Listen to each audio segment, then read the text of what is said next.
नमस्कार साथियों, बंटी क्लासेस में आप सभी का स्वागत है। साथियों, आज की क्लास में मैं आपको कुछ इंपॉर्टेंट बातें बताने वाला हूं एजेंट के बारे में और कॉलेज के बारे में।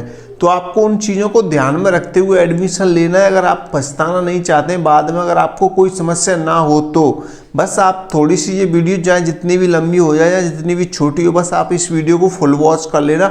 आपका एक पैसे का नुकसान नहीं होगा, आपका फ्यूचर बर्बाद नहीं होगा। अगर आप एमपी से डीएलएड करना चाहते हैं तो 2024 में जो एडमिशन हुए थे, 2023 में जो एडमिशन हुए थे, उसमें बहुत सारे बच्चों के साथ बहुत ज़्यादा धोखाधड़ी और बहुत सारा पैसा डूब चुका है बहुत सारे लोगों का एजेंट के थ्रू। तो आपको उन्हीं चीज़ों से अवगत कराने वाला हूँ, आपको कैसे एजेंट के थ्रू एडमिशन लेना है और कैसे किन चीज़ों को ध्यान में रखना है। ठीक है, तो चलिए स्टार्ट करते हैं। और अभी तक आपने बंटी क्लासेस यूट्यूब चैनल को सब्सक्राइब नहीं किया है तो जल्दी फटाफट सब्सक्राइब कर लो। आज ही क्लास में आपको ऑल जानकारी मिल जाएगी एमपी डीएलएड रिलेटेड। एडमिशन कब होंगे, कब से स्टार्ट हो रहे हैं, आपको कैसे एडमिशन लेना है। ठीक है साथियों, तो चलिए स्टार्ट करते हैं। हम बात कर रहे हैं साथियों एमपी डीएलएड एडमिशन 2025 की बात कर रहे हैं। 2025 में आप एडमिशन लेंगे तो सेशन के बारे में बात करें साथियों, सेशन आपका जो 2025 वाला है वो 27 तक चलेगा। काफ़ी स्टूडेंट बोल रहे हैं सर बैक सेशन में एडमिशन हो सकता है, तो भाइयों मैं आपको बता दूं बिल्कुल कतई नहीं होगा। चाहे कोई भी एजेंट बोले आपसे, कितने भी पैसा बोले, आप एक भी पैसा नहीं देंगे, क्योंकि बैक सेशन में अब कोई एडमिशन नहीं होगा 2024 से 26 वाले में। सिर्फ होगा तो होगा 2025 और 27 के बारे में। फिर भी अभी इसके बारे में कोई डेट आई नहीं है। तो जब आप एडमिशन लेते हैं तो आप चीज़ों का ध्यान में नहीं रखते हैं। तो एडमिशन डेट आने से पहले ही मैं आपको वो चीज़ें बता रहा हूँ जिनको आपको विशेष ध्यान से एकदम अच्छे से जान लेना है, ताकि आपके सामने कोई भी धोखाधड़ी ना हो, कोई भी फ्रॉड ना हो। ठीक है, तो वही चीज़ें मैं आपको बता रहा हूँ। तो सबसे पहले मैं आपको बता दूँ, आप मैंने ये लिख रखा है पहले ताकि वीडियो लॉन्ग ना बने और आप लोगों की अच्छी समझ में आ सके। ठीक है, आप ये ध्यान से पढ़िए। एजेंट के द्वारा एडमिशन लेने से पहले दो बातों का विशेष ध्यान रखें। दो बातों का, आपको दो बातों का विशेष ध्यान रखना है। मात्र दो बातें बताने वाला हूं आपको आज ही क्लास में। बस आप इन दो बातों को अच्छे से जान लेते हैं, समझ लेते हैं, तो आपको कोई भी टेंशन लेने की जरूरत नहीं है एडमिशन को लेकर। ठीक है, विशेष ध्यान रखना है इन दो बातों का। जब एडमिशन स्टार्ट हो तो आपको विशेष ध्यान इन्हीं बातों का रखना है, चाहे आप एमपी के स्वयं एमपी के हों चाहे अदर स्टेट वाले हों। ज़्यादातर जो धोखाधड़ी होती है ना वो अदर स्टेट वालों के साथ होती है। जैसे उत्तराखंड के हो गए स्टूडेंट, बिहार के स्टूडेंट हो गए, राजस्थान के हो गए, और यूपी हरियाणा जो भी इतने अदर स्टेट हैं उनके साथ ज़्यादातर धोखाधड़ी होती है। तो आपको उन्हीं से सावधान कराने का ये मेरा वीडियो है, मैं उन्हीं से आपको सावधान कराना चाहता हूँ बस। ठीक है, तो आप बाद में पछताओगे, उससे पहले ये वीडियो जान लो, देख लो, समझ लो। ठीक है, आपको लग रहा है सर मैं थोड़ा एक्स्ट्रा बोल जाता हूं, बट बोलता हूं आपकी भलाई के लिए, आपको समझाने का प्रयास करता हूं, जितना भी हो सकता है उतना आपके लिए ही करता हूं। तो आपको बस समझना है मैं क्या कह रहा हूं, किन चीज़ों का ध्यान रखना है, कैसे एडमिशन लेना है। ठीक है, अभी एडमिशन डेट नहीं आई है, जैसे आएगी डेट मैं आपको बताऊंगा। बंटी क्लासेस से आप जुड़े रहें। अभी तक आपने बंटी क्लासेस यूट्यूब चैनल को सब्सक्राइब नहीं किया है तो जल्दी सब्सक्राइब कर दो। ठीक है, वीडियो को लाइक कमेंट भी कर दिया करो भाई, आपके भले के लिए मैं वीडियो लेके आता हूँ। तो आप इन वीडियो को विशेष ध्यान रखें और उनको सब्सक्राइब भी कर लिया करें। ठीक है, चैनल को सब्सक्राइब कर दो। पहली जो बात है साथियों, जो पहला पॉइंट है वो एजेंट के बारे में, एजेंट डिटेल्स। इसके कारण भी बताऊंगा मैं आपको, सारी चीज़ें बताऊंगा। एजेंट डिटेल्स, काफ़ी बच्चे क्या कहते हैं, एजेंट का मोबाइल नंबर मिल गया, बस उनसे बात कर ली, उन्होंने बोल दिया मैं यहाँ का हूँ वहाँ का हूँ, और उन पर विश्वास कर लेते हैं। जो अदर स्टेट वाले, काफ़ी एजेंट होते कहीं के हैं और अपना नाम पता कहीं और का बताते हैं। तो आपको पहले इन चीज़ों से बचना है। पहले तो एकदम रियल नाम जानना है एजेंट का। एजेंट का नाम क्या है, जो रियल है वो क्या है, और एड्रेस क्या है, वो कहाँ का रहने वाला है, एक्चुअल में एमपी का है या नहीं है, वो किसी अदर स्टेट का है क्या है, तो उसका आधार कार्ड जरूर मांगे। आप लोग क्या करते हैं, उन्होंने बोल दिया मैं आपका एडमिशन करवा रहा हूँ, आप पेमेंट डाल दीजिए, कॉलेज में जमा कराना है, सीट बुक करानी है, फलाना ढिकाना करके। लेकिन एक्चुअल में मैं आपको बताऊँ ऐसा कुछ नहीं होता है एडमिशन को लेकर। सीट वीट कोई बुक नहीं होती है। आपको सीधे उनका नेम और एड्रेस मतलब आधार कार्ड में मिल जाएगा। तो अपना आधार कार्ड की फ़ोटो कॉपी उनसे मंगवा लें, फ़ोटो मंगवा लें व्हाट्सएप पे। ऑनलाइन का ज़माना है भैया, तो व्हाट्सएप पे उनसे बोलिए सर आप हमें अपना आधार कार्ड सेंड कीजिए या पैन कार्ड सेंड कीजिए। आधार कार्ड में काफ़ी लोग डिटेल चेंज करवा लेते हैं। तो आधार कार्ड ऐसा देखिए जो अभी का अपडेट हुआ हो, क्योंकि बिना प्रूफ के अब आधार कार्ड भी अपडेट नहीं होते हैं। तो आधार कार्ड आप उनसे मंगवा लें फ़ोटो, और एक बार एजेंट से वीडियो कॉल पे बात कर लें। जो बच्चे हैं, कुछ बच्चियाँ लड़कियाँ होती हैं, वो अपने घर में अपने मम्मी पापा या जो भी बड़ा आपसे बड़ा भाई बहन है जो भी है, तो आप उनसे उनकी बात कराएं। ये आपके लिए ज़्यादा अच्छा रहेगा। जो भी छोटे बच्चे हैं जो 12th पास हुए हैं अभी भी, जो उन्हें ज़्यादा जानकारी नहीं है, तो वो अपने पापा या मम्मी जो भी आपका बड़ा है घर वाला, उनसे बात कराएं एजेंट की, जो एजेंट आपका एडमिशन करवा रहा है। क्योंकि एजेंट का नाम, एड्रेस और आधार कार्ड जरूरी है। आधार कार्ड से आप क्या है वो पैसे लेके भागेगा तो नहीं। काफ़ी एजेंट लोग क्या करते हैं, आपका पैसा तो ले लेते हैं लेकिन आपका एडमिशन नहीं करवाते हैं। एडमिशन जो आप पैसा देते हैं उस पैसे को अपने काम में यूज लेते हैं, आपको घुमाते रहते हैं। आपके पास कोई एड्रेस प्रूफ नहीं है तो आप अपना पैसा कैसे रिटर्न करवाओगे बताओ। अपना फ़ोन नंबर वो चेंज कर लेते हैं या बंद कर लेते हैं, आप कहाँ कैसे फ़ोन करोगे। तो इसके लिए आधार कार्ड लेना, उनसे प्रूफ लेना, उनको अच्छे तरीके से जानना, ये एक इम्पोर्टेंट है। उसके डॉक्यूमेंट्स वगैरह आपके पास रहेंगे, आधार कार्ड रहेंगे, तो उसे भी थोड़ा डर रहेगा। जो ईमानदारी से काम करेगा, मैं आपको बताऊं, जो एजेंट ईमानदारी से काम करेगा, एडमिशन करवा रहा है, जो ईमानदारी से लगा हुआ है इस काम में, कॉलेज में अच्छा बर्ताव है उसका, आपके प्रति अच्छा व्यवहार है और अच्छा ईमानदार है, मतलब सही तरीके से एडमिशन करवाता है, तो वो आपको तुरंत आधार कार्ड देगा। जब आप उससे मांगोगे सर आप अपना आधार कार्ड सेंड कीजिए, हमें देखना है सर, आपके बारे में जानना है कि आप एक्चुअल में है या नहीं है, वीडियो कॉल पे बात कीजिए उनसे। अगर जो फेक काम करवाता है वो आपको कभी अपना आधार कार्ड नहीं देगा, इस बात का विशेष ध्यान रखें, ठीक है। आधार कार्ड मांग लेना है और अपने पास सेव करके रख लेना है। जो भी आप पेमेंट डाल रहे हो एजेंट को, तो वो सोच समझ के डालें, जल्दबाजी ना करें पेमेंट डालने में। पेमेंट जब भी करें जब आपका कॉलेज में एडमिशन हो चुका हो, ठीक है। विशेष ध्यान रखें एजेंट के बारे में। दूसरी बात, कॉलेज डिटेल। जो भी एजेंट है उससे अपनी कॉलेज डिटेल जरूर मांगेंगे, जैसे कि प्रिंसिपल का नेम।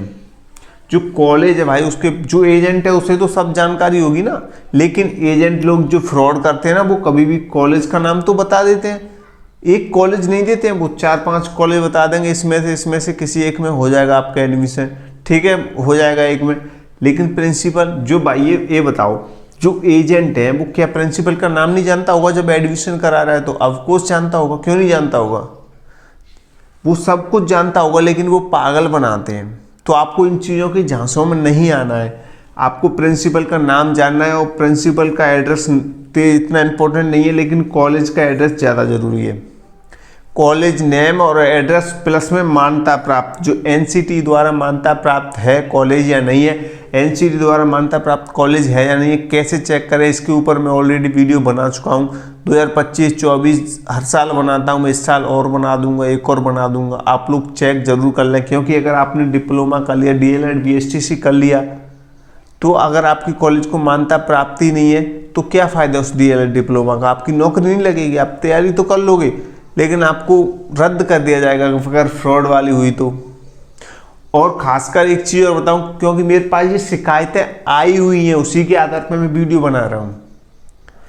एक बार कम से कम बैकग्राउंड और चेक कर लें कॉलेज का, क्योंकि एक बच्ची, एक लड़की एमपी की, उनसे मेरी बात हुई थी, तो वो बोल रहे उनका एडमिशन हो गया कॉलेज में, लेकिन वो कॉलेज क्या है वो बंद कर दी गई, गवर्नमेंट द्वारा उसको सील कर दिया गया है, बताओ। तो कॉलेज का वो, जब उन्होंने, उस लड़की ने जब कॉलेज की छानबीन की, तो उस कॉलेज के ऊपर एक बार पहले भी केस हो चुका है। तो आप कॉलेज का बैकग्राउंड भी चेक कर लें, 10-8 साल पहले से कॉलेज चल रही, गूगल वगैरह पर सर्च कर लें, जानकारी ले लें जी कॉलेज सही है या नहीं है, तभी कॉलेज में एडमिशन करवाएं। जो अदर स्टेट वाले हैं वो बताओ, ध्यान से करवाना है आपको एडमिशन डीएलएड में, क्योंकि फीसें तो बहुत लेते हैं स्टूडेंट लोग से, एजेंट लोग 1 लाख प्लस फीस लेते हैं। हालांकि प्राइवेट कॉलेज में इतनी फीस नहीं है, गवर्नमेंट कॉलेज में तो बहुत कम फीस है।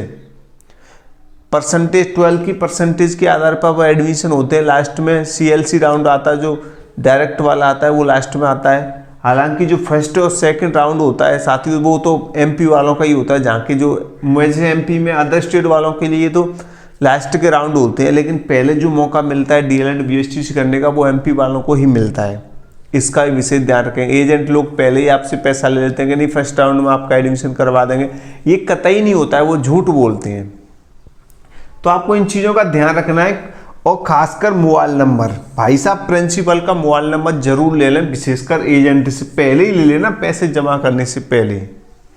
क्योंकि मैं आपको बताऊं, इस साल मोबाइल नंबर से क्या हुआ है, जैसे कि आप अभी तो मान लीजिए आपका एडमिशन हो गया, कॉलेज में एजेंट ने आपका एडमिशन करा दिया, फर्स्ट ईयर के एग्जाम भी दे ली, सेकेंड ईयर के एग्जाम भी दे लिया, एग्जाम दे के फ्री हो गए। जब आप मार्कशीट मांगोगे तो एजेंट लोग प्रॉब्लम उठाते हैं, बताते ही नहीं सही, बोलते हैं पैसा दीजिए और ज़्यादा पैसे की डिमांड करते हैं। कम से कम आपके पास प्रिंसिपल का नंबर होगा, कॉलेज के प्रिंसिपल का, तो कम से कम आप उससे सही जानकारी तो ले सकते हैं। आपको पता तो चल जाएगा एजेंट झूठ बोल रहा है कि सच बोल रहा है। इस साल एजेंट लोगों ने बहुत बेवकूफ़ बनाया है बच्चों को, उनसे बहुत ज़्यादा पैसे की डिमांड की है और प्रिंसिपल का नंबर ही नहीं है किसी बच्चे के पास। तो एजेंट लोग से पहले प्रिंसिपल का भी नंबर जरूर ले लें पहले, अगर आपको एक्चुअल में सही में कुछ करना है तो, और उस एजेंट से कराएं जिस पर आपको भरोसा हो। हाँ, पहले ही पैसा किसी को मत दें भैया, जमाना खराब है। मैं सच बताऊं तो आपको, एक बार जिसके हाथ में पैसा पहुंच गया वो पैसा रिटर्न नहीं कर रहा है, बहुत बड़ी क्राइम कर रहा है, भाग रहा है। बताओ क्या करोगे, कहाँ डोलोगे आप, किसके पीछे भागोगे, इतना तो आपका खर्चा ही हो जाएगा। तो पहले मैं कृपा करके किसी को पहले तो पैसा देना ही नहीं है, किसी भी एजेंट को नहीं देना, चाहे फिर कोई भी हो वो। आपको जिस पे ज़्यादा भरोसा हो उसी के हिसाब से आप अपना एडमिशन लें, उसी एजेंट से कराएं। उसका आधार कार्ड वगैरह प्रूफ वगैरह जरूर ले लें, कॉलेज का नेम और प्रिंसिपल का नंबर जरूर ले लें भैया, ये आपके लिए बहुत लाभदायक रहेगा एंड में। क्योंकि मान लीजिए बहुत सारे बच्चे फेल हो जाते हैं सेकंड चांस में, फर्स्ट चांस में फेल हो जाते हैं, उनकी सेकंड चांस की परीक्षा होती है, तब कॉलेज वाले की ज़रूरत पड़ती है कॉलेज से जानकारी लेने के लिए। प्रैक्टिकल्स वगैरह होते हैं तो एजेंट लोग बताते नहीं है, तो कम से कम कॉलेज से तो जानकारी ले सकते हैं। अगर आपके पास नंबर होगा तो प्रिंसिपल का मोबाइल नंबर या कॉलेज का नंबर होगा तो। और मैं बताऊँ, काफ़ी एजेंट लोग क्या है, बच्चे मांगते सर हमें कॉलेज का नंबर चाहिए पहले, तो वो बोलते हैं नंबर तो देते हैं, गलत दे देते हैं। बताओ, किसी अपने का ही अपने घर में से किसी दूसरे का नंबर दे देते हैं, ऐसा भी हुआ है। बताओ, किसी का नंबर दे दें कि हाँ कॉलेज का नाम और प्रिंसिपल बोल देना कि मैं प्रिंसिपल बोल रहा हूँ। तो जब बच्चे कॉल लगाते हैं तो वही उन्हीं का छोटा बड़ा भाई बहन किसी को यार दोस्त को पकड़ा देते हैं, नंबर दे देते, हमें प्रिंसिपल बोल रहा हूँ वगैरह वगैरह, तुम्हारी नाम की सीट बुक करानी है, ये करना है वो करना है। तो भाई ध्यान से एडमिशन लें, आज की दुनिया में फ्रॉड ज़्यादा हो रहा है, पैसा चल रहा है चारों तरफ, लोगों से लूट रहे हैं एजेंट लोग, पैसा लूट रहे हैं। तो बस आपको इन चीज़ों का ध्यान रखना है एडमिशन लेने से पहले। अगर आप एडमिशन लेने से पहले इन दो बातों का विशेष ध्यान नहीं रखते हैं तो भैया आपको बहुत सारी समस्याओं का सामना करना पड़ेगा। अगर आप प्रिंसिपल का नंबर और नाम एड्रेस नहीं लेते हैं, एजेंट वगैरह की फुल डिटेल्स नहीं लेते हैं, कौन है कहाँ का है कैसे, रियल जानकारी नहीं लेते हैं आधार कार्ड से, तो भैया आपको बाद में बहुत पछतावा होगा। बस मैं आप सभी से ये रिक्वेस्ट करूंगा, क्योंकि इस साल बहुत सारे बच्चे हैं जो मेरे पास मैसेज कर रहे हैं, सर वो कॉल नहीं उठा रहा है एजेंट, सर उसका फ़ोन बंद आ रहा है, सर उसको पैसे दे दिए, सर उसने एडमिशन स्लिप नहीं दी है, सर उसने ये कर दिया, सर उसने वो कर दिया। भैया आप बताओ, एमपी के अंदर बहुत सारी कॉलेज है, मैं किस किस कॉलेज को जानूंगा? मैं तो बस दो एक आध कॉलेज को जानता हूँ भैया, उनके प्रिंसिपल के नंबर है डायरेक्ट मेरे पास, तो मैं तो बस उनसे ही बात कर सकता हूँ, वही जानकारी देते हैं। क्योंकि सभी कॉलेजें एमपी की हैं, उनमें जो भी जानकारी रहती है वो सेम रहती है, बट जो कॉलेज की अलग अलग फीस होती है, जिस कॉलेज की अपनी अपनी डिमांड होती है, किस कॉलेज में कितनी फीस है, तो फीस वगैरह के बारे में कोई पक्की जानकारी नहीं देता है, मैं आपको बता दूं। तो आपको एजेंट लोगों से सतर्क रहना है और एजेंट लोगों से जानकारी अच्छी ले लेनी है। आपको एक अच्छे एजेंट के थ्रू एडमिशन लेना है ताकि आपका भविष्य बर्बाद ना हो और आपका अच्छी कॉलेज में एडमिशन हो जाए और आप एक अच्छे पद पर या एक अच्छे टीचर बन जाए। बस मैं तो यही कामना करूँगा, आपका मतलब भविष्य अच्छा हो जाए। बस पैसे जा रहे हैं, आपका समय बर्बाद ना हो, क्योंकि एक बार जो समय निकल गया वो वापस कभी लौट के नहीं आता है। बाद में देखो, पैसे की कोई दिक्कत नहीं, पैसा तो आ जाता है, लेकिन जो समय निकल गया वो कभी नहीं आता है। आपका 2 साल बर्बाद हो जाए, मान लीजिए आपने 2025 में एडमिशन ले लिया, 27 तक आपने खूब मेहनत की, कंप्लीट कर लिया, डिप्लोमा मिल गया आपको, जब आप एग्ज़ाम देने गए आपने तैयारी की, जब एग्ज़ाम में पास हो गए अच्छे नंबर से, आप टीचर बनने जा रहे हैं। फिर टीचर जहाँ से आप जिस राज्य से हैं तो वहाँ के कुछ लोग जाएंगे, जो बोर्ड है वहाँ का, जो जहाँ जिस कॉलेज से आपने किया है वहाँ से उस कॉलेज से डिटेल्स निकलवाएंगे कि वो कॉलेज सच में सही था जिससे आपने किया था, क्या उसे एनसीटी द्वारा मान्यता प्राप्त था। और उसे पता चलता है कि एनसीटी द्वारा मान्यता प्राप्त नहीं, आपके जो डॉक्यूमेंट्स है वो फर्जी थे, तो आपका जो टीचर बनने का सपना है ना वो रद्द हो जाएगा, किसी मतलब का नहीं रहेगा। इसलिए यही है कि आप सोच समझ के कदम बढ़ाएं, अच्छे से एडमिशन लें। फ्रॉड ज़्यादा हो रहा है भैया एमपी में कि हर जगह हो रहा है, सब जगह यही लोग हैं, एजेंट लोग फ्रॉड ज़्यादा कर रहे हैं, पैसा डिमांड ज़्यादा करते हैं बच्चों से, पैसा खाना है उनको तो कैसे भी खाना है, वैसे भी वो खाते हैं। लेकिन हाँ मैं मानता हूँ मैं मानता हूँ कि एजेंट लोग आवाजावी करते हैं तो 10-8 हज़ार रुपये ले लो, कोई बड़ी बात नहीं है, बट अच्छी कॉलेज में तो एडमिशन करा दें बच्चे का, ये सबसे बड़ी बात है भैया। तो आपको ध्यान रखना है, आप सभी से मेरा यही रिक्वेस्ट है, इन 2 बातों का ध्यान रखें भैया, क्योंकि इस साल मेरे पास बहुत कॉल मैसेज आए हैं, इसलिए मैं ये बना रहा हूँ। किसी भी बच्चे का भविष्य बर्बाद नहीं होना चाहिए। और जो भी एजेंट लोग मेरा वीडियो देख रहा है, तो भैया एजेंट लोगों से हाथ जोड़ के निवेदन है कि भैया किसी भी बच्चे के साथ, उसके भविष्य के साथ मत खेलें। तो अच्छा, आप थोड़े से पैसों के लालच में किसी का भविष्य बर्बाद ना करें, किसी की 2-3 साल बिल्कुल भी बर्बाद ना करें। तो बस आप सभी से यही रिक्वेस्ट है, और आप सभी बच्चों से मैं उम्मीद करता हूँ, आशा करता हूँ आपको ये सारी जानकारी अच्छी लगी होगी, समझ में आ गया होगा। वीडियो बहुत लंबा बन गया, मैं माफ़ी चाहता हूँ, बट मैं आपको समझाना चाहता हूँ, ये ऐसा बहुत सारे बच्चों के साथ हुआ है। मैं चाहता हूँ और ज़्यादा बच्चों के साथ ना हो। तो आप मेरे से जुड़े हैं, किसी उम्मीद भरोसे के साथ जुड़े हुए हैं, तो मैं चाहता हूँ आपको एकदम सही जानकारी दूँ, क्योंकि इस चीज़ को लेकर मेरे साथ बहुत बच्चों ने मैसेज किया है, तो मैं आपको वही शेयर कर रहा हूँ। मैंने काफ़ी बच्चों से बात की, बेचारे रोते हैं, दुखे आते हैं। तो बस आप इन चीज़ों को ध्यान रखें, ठीक है। मेन पॉइंट तो ये, एजेंट की डिटेल जरूर रखें, और दूसरी कॉलेज की मोबाइल नंबर जरूर लें, प्रिंसिपल का नाम और कॉलेज का एड्रेस, कि कॉलेज कहाँ पे है, कौन सी जगह कॉलेज है, कॉलेज कौन सी है, वो क्या उसको मान्यता प्राप्त है NCT द्वारा, ये चीज़ें जानकारी जरूर रखें अपने पास, ठीक है। तो उम्मीद है आपको ये क्लास अच्छी लगी होगी आज की। अच्छी लगे तो वीडियो को लाइक कर दें सभी स्टूडेंट, और चैनल को सब्सक्राइब कर दें, जितने भी नए स्टूडेंट चैनल को सब्सक्राइब कर दें, ठीक है साथियों। तो मिलते हैं अगली नई क्लास में। जय हिंद, जय भारत।